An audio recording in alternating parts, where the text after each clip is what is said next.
Hi friends, आज के इस एपिसोड में हम डिस्कस करने जा रहे हैं हमारे अक्टूबर मंथ की सभी एक्ट्स के अंतर्गत बहुत ही जो महत्वपूर्ण कंप्लायंसेस फॉल करती हैं वो one by one her act के अंतर्गत हम डिस्कस करेंगे। पूरी जानकारी लेने के लिए बने रहिए आप हमारे साथ इस एपिसोड के एंड तक और सब्सक्राइब कीजिए हमारा YouTube channel tax expert MK Gupta. सबसे पहले जो हमारी कंप्लायंस है GSTR 3B मंथली जो GST की रिटर्न है, ये सितंबर के मंथ की जो रिटर्न है हमने 20 अक्टूबर तक फाइल करनी है। इतना ये है कि जो QRMP जिन्होंने नहीं ऑप्ट करा, जिनकी टर्नओवर 5 करोड़ रुपए से ऊपर है एनुअल, उन्होंने ये रिटर्न फाइल करनी है सितंबर के मंथ की 20 अक्टूबर तक। जो टैक्स पेयर्स QRMP स्कीम के लिए जिन्होंने ऑप्ट कर रखा है उन्होंने सितंबर क्वार्टर की 22 अक्टूबर तक फाइल करनी है और कैटेगरी 2 में जो फाइल करते हैं QRMP स्कीम वाले उन्होंने 24 अक्टूबर तक अपनी फाइल करनी है।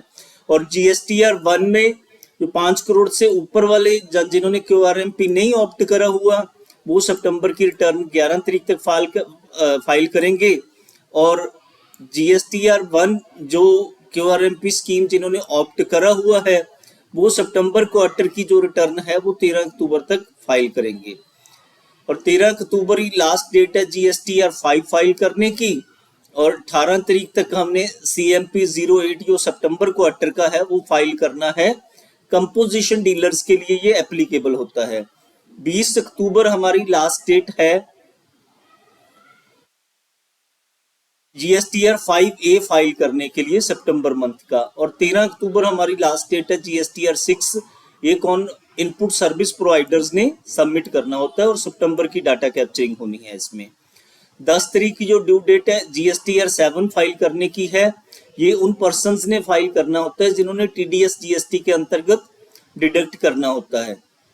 और 10 तारीख की लास्ट डेट है 10 अक्टूबर GSTR 8 फाइल करने की। ये जो ई कॉमर्स ऑपरेटर्स हैं जो TDS डिडक्ट करते हैं, ई कॉमर्स ऑपरेटर्स, उन्होंने करना होता है और सितंबर के मंथ का डाटा इसमें जाएगा। ये तो थी फ्रेंड्स सारी हमारी जो कंप्लायंसेस हैं GST एक्ट के अंतर्गत। अब नेक्स्ट इनकम टैक्स एक्ट के अंतर्गत जो कंप्लायंसेस हैं वो हैं आपकी, सबसे पहले तो 7 अक्टूबर को हमने TDS जमा करवाना है। जो TDS सितंबर के मंथ का हमने काट लिया वो 7 अक्टूबर तक जमा करवाना है। फिर 15 अक्टूबर तक आपने जो है TDS सर्टिफिकेट जो इशू करने हैं। कौन से TDS सर्टिफिकेट इशू करने हैं? 194 IA जो TDS इमूवेबल प्रॉपर्टी के ऊपर आपने काटा हुआ है उसका सर्टिफिकेट आपने इशू करना है। तो अगस्त के मंथ का जो TDS है काटा आपने 30 सितंबर तक जमा, इसमें 15 अक्टूबर तक उसका सर्टिफिकेट। इन दी सेम पे 15 अक्टूबर लास्ट डेट है 194 IB, ये रेंट पेमेंट के ऊपर है। जो अगस्त का काटा हुआ TDS सितंबर में जमा हो गया 15 अक्टूबर तक ही है। इन द सेम पे 194 M है, ये रेजिडेंट कॉन्ट्रैक्टर्स को, जहाँ रेजिडेंट्स को हम पेमेंट करते हैं तो उसके ऊपर एप्लीकेबल है।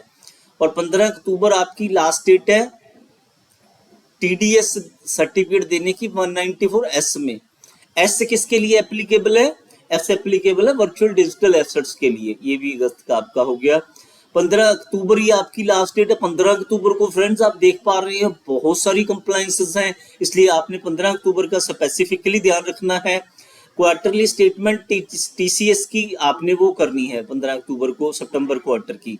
और 15 अक्टूबर को ही आपने TDS के सर्टिफिकेट जो है TCS सर्टिफिकेट जो टैक्स आपने जून क्वार्टर का वो करा है। जून क्वार्टर की रिटर्न इस बारी सितंबर में वो हुई है ना, तो इसलिए मतलब वो चीज है। और 15 अक्टूबर ही लास्ट डेट है इसकी क्वार्टरली TDS सर्टिफिकेट की, जो टैक्स जून अपना अदर देन सैलरी है जून क्वार्टर का है। जून क्वार्टर का जो TDS काटा उसका सर्टिफिकेट आपने 15 अक्टूबर तक सबमिट करना है। और 30 अक्टूबर लास्ट डेट है आपकी TCS सर्टिफिकेट देने की। कौन सा TCS सर्टिफिकेट भैया? जो ऊपर आप पढ़ के आए हो वो है आपका जून क्वार्टर का, ये वाला TCS सर्टिफिकेट सितंबर क्वार्टर का है।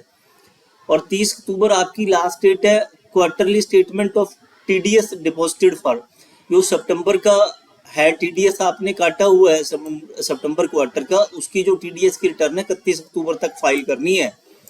तो 31 अक्टूबर जो 30 अक्टूबर लास्ट डेट है आपकी जो टीडीएस जमा करवाने की, कौन सा टीडीएस, जो 194 आई ए आई बी एम एस सेक्शंस में सितंबर के मंथ का फॉल करता है। इन सेक्शंस में क्या क्या होता है ये सारा डिटेल में हम ऑलरेडी डिस्कस कर आए हैं।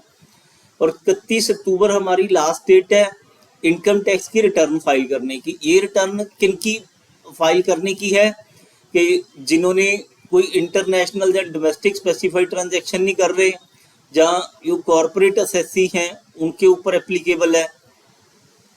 नॉन कॉर्पोरेट असेसी जिनकी बुक्स ऑडिट होती हैं या उनके पार्टनर्स हैं उनके ऊपर एप्लीकेबल है ये। तो 31 अक्टूबर ही लास्ट डेट है। ऑडिट रिपोर्ट जो 144 AB की है, who is also you international and specified domestic transactions में जिनकी ट्रांजैक्शंस होती हैं उनके लिए एप्लीकेबल है। तो फ्रेंड्स नेक्स्ट आपकी कंप्लायंसेज आ गई ESIPF 15 आपने अक्टूबर तक सितंबर का जमा करवाना है। कंपनीज एक्ट में भी इस बार कंप्लायंसेज ड्यू हैं, काफी इंपॉर्टेंट। 14 तारीख तक आपने ADT 1 सबमिट करना है जो ऑडिटर्स के लिए होता है अपॉइंटमेंट के लिए। 29 अक्टूबर तक AOC 4 आपने सबमिट करना है फाइनेंशियल स्टेटमेंट्स का। 31 अक्टूबर तक MSME 1 सबमिट करना है अप्रैल से सितंबर तक के 6 महीनों का। ये 31 अक्टूबर तक आपने सबमिट करनी है ड्यू डेट हर फॉर्म 8 फॉर LLP।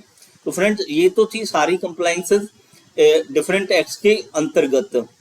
तो अभी ये जो मैं 1 बाय 1 जो हमारा PDF है उसकी तरफ भी आपको ये कर देता हूँ। ये PDF आपको हमारी वेबसाइट पे भी मिल जाएगा, मंतोष कुमार एंड एसोसिएट वाली वेबसाइट पे। ये ऊपर आपको वेबसाइट का नजर भी आ रहा है, ये वाली वेबसाइट पे आपको मिल जाएगा। इसको आप वहां से PDF को डाउनलोड भी कर सकते हैं अपनी बेटर अंडरस्टैंडिंग के लिए। कैलेंडर सभी महीनों का वहां पे आपको अपलोडेड मिल जाएगा। और फ्रेंड्स एक चीज आपको और बता दें कि हमारा ये आर्टिकल हिंदुस्तान के एमिनेंट टैक्स पोर्टल पे भी पब्लिश हुआ है। और एमिनेंट टैक्स पोर्टल पे आप देख सकते हो भी एज ऑफ नाउ इस आर्टिकल को 17 लाख जो है वो मिल चुके हैं व्यूज, लाइक्स हमारे 17,73,135 जो व्यूज है वो मिल चुके हैं। फ्रेंड्स आपसे काइंडली हमारी ये है कि आप हमारे YouTube चैनल को, इस वीडियो को फर्स्ट ऑफ ऑल सब्सक्राइब की जो है मैक्सिमम स्प्रेड कीजिए। और इसको जितना भी आप स्प्रेड करेंगे उसमें हमारा जो लेवल ऑफ कंप्लायंस है वो इम्प्रूव होएगा, सबकी हेल्प होएगी। अपने व्हाट्सएप फेसबुक ग्रुप्स पे शेयर कीजिए और इमीडिएट और इंस्टेंट बेसिस पे अपडेट लेने के लिए आप सब्सक्राइब कीजिए हमारा YouTube channel tax expert MK Gupta. हम हमेशा मतलब आपकी सेवा में तत्पर रहते हैं। आपका कोई सुझाव है, आपका कोई कमेंट है या आपकी कोई क्वेरी है, वो आप हमारे इस वीडियो के कमेंट बॉक्स पे मेंशन कर सकते हैं। हम इमीडिएट बेसिस पे उसको रिप्लाई करेंगे।